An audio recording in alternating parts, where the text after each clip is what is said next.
How to use Visa card to buy crypto. So this is a simple and easy guide on how to use Visa card to buy crypto. So here in Binance, you just have to simply go and look for buy crypto, enter the amount right here, and then below you will see here payment method.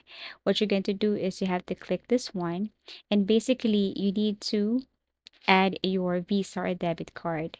Now, in order for you to pay or in order for you to buy cryptocurrency using Visa card, you'll need to find a crypto exchange platform, for example, Binance, that accepts Visa card as a payment method, like this one. It's the same thing. What you're going to do is you have to enter the details of your Visa card. You can also go to your account.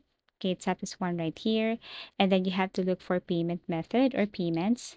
Tap this one, and you have to make sure that you have added.